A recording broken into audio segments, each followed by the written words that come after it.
তরিকুল ইসলাম তিনকি আমার সাথে উপবিষ্ট বিভাগীয় ভারপ্রাপ্ত সাংগঠনিক সম্পাদক আমাদের প্রিয়, তাই আপনাদের নৈতিক দায়িত্ব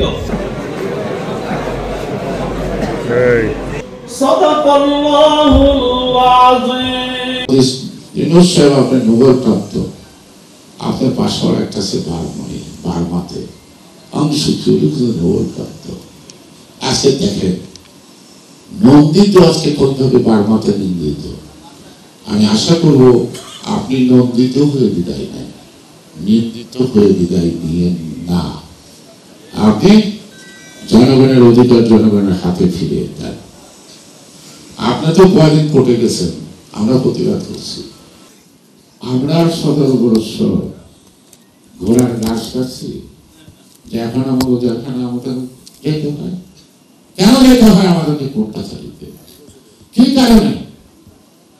একটি কারণ, সেটা হলো এইটুকু যে ওই যে 306 বাংলাদেশে কি একটা আন্দোলন হয়েছে। ডক্টর ইউনূস সাহেবকে বলবো, আপনি যাহা করেন কথা বলেন না, অতি ইন্টেলিজেন্স বলবো না, অতি কানিং বলবো জানি না। তো চালাক লোকের একটা সমস্যা কি জানেন?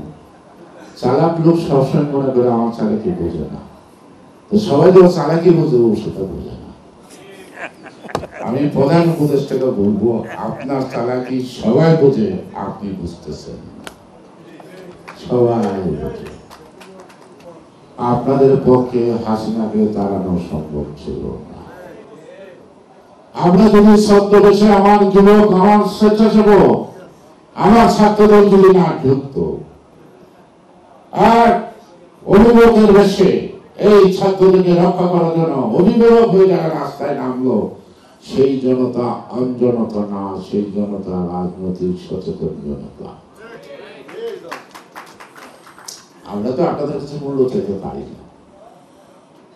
হাসিনা বলছে না এখানে ষড়যন্ত্র আছে নাকি? হ্যাঁ, ষড়যন্ত্র তো ছিল।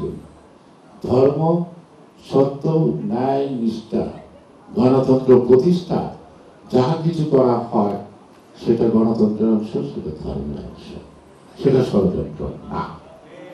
ষড়যন্ত্র মোকাবেলা করার জন্য যে কৌশল অবলম্বন করা হয়, অন্যের দৃষ্টিতে ষড়যন্ত্র হইল, সেই কৌশল অবলম্বন করে ষড়যন্ত্রকে মোকাবেলা যারা করে তাদেরকে ষড়যন্ত্রকারী বলা যায় না। আমরা ষড়যন্ত্র করি নাই। আমরা সুযোগ বুঝছি, এই ছাত্ররা সামনে নামছে, ওদের পিছনে যদি আমরা থাকি ওরা সফল হবে। আমার পিতৃতুল্য মুরব্বী আপনার জেলা বিএনপির সংগ্রামী আহ্বায়ক পবিত্র কোরআন থেকে তেলাওয়াত করছেন। জাতির ক্রান্তি লগ্নে পর্যন্ত আমাদের সেই প্রিয় নেতা, আমাদের সম্মানীয় নেতা,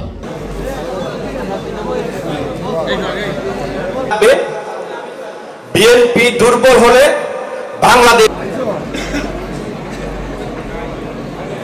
সামনে বসবেন না।